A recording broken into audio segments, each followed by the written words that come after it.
கர்த்தருக்குள் பிரியமானவர்களே, பிப்ரவரி 5 இன்றைய பனித்துளிகளின் தலைப்பானது தேவனின் அன்பும் பாதுகாப்பும். வசனம் எபேசியர் 3வது அதிகாரம் 18வது வசனம். கிறிஸ்துவனுடைய அன்பின் அகலமும் நீளமும் ஆழமும் உயரமும் இன்னதென்று உணர்ந்து. வீடுகளில் வளர்க்கும் பறவைகளின் பின்சஸ் என்று அழைக்கும் பறவை இனமும் ஒன்று. இதில் பல வகை இனங்கள் உண்டு. பார்ப்பதற்கு மிகவும் அழகாக இருக்கும். மிகவும் சிறிய வகை பறவையானதால், அதாவது சராசரி 20 அல்லது 25 கிராம் எடை மட்டுமே கொண்ட பறவையாகும்.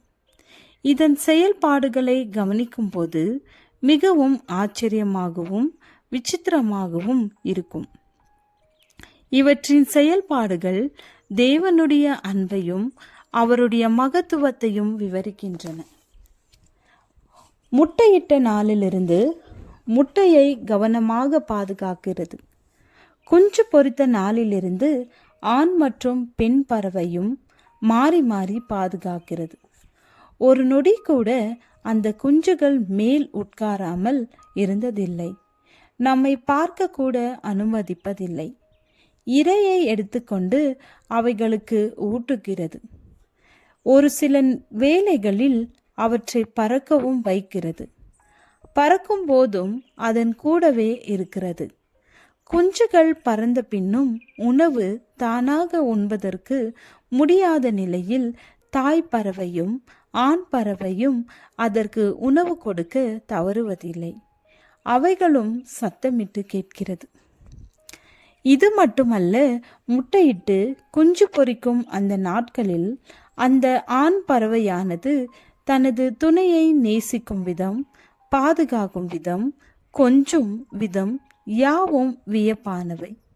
இவற்றின் செயல்பாடுகளை நாள் முழுவதும் பார்த்து கொண்டிருந்தாலும் சலிப்பு தட்டாது. இரவு நேரங்களில் ஓய்வு எடுப்பது, அதிகாலையில் மிகவும் சுறுசுறுப்பாக இருப்பதும் இவை யாவுமே அழகானவை. இவற்றை எல்லாம் பார்க்கும்போது இவற்றை படைத்த ஆண்டவர் எவ்வளவு அழகானவர், எவ்வளவு மகத்துவமுள்ளவர், எவ்வளவு அன்புள்ளவர் என்பதை உணர முடிகிறது. அவர் படைத்த இந்த சிறு பறவைகள் இவ்வளவாய் தன் சந்ததிகளை பாதுகாக்குமானால், அன்பு காட்டுமானால், இந்த அண்ட சராசரத்தையே உண்டாக்கிய ஆண்டவர் எவ்வளவாய் தம் மக்களை நேசிக்கிறார் என்பதை நாம் விளங்கிக் கொள்ள முடியும். நமக்காக தம்மையே சிலுவையில் தியாகமாக கொடுத்த இயேசுவின் அன்புக்கும் பாதுகாப்புக்கும் சிறந்த உதாரணமாகும்.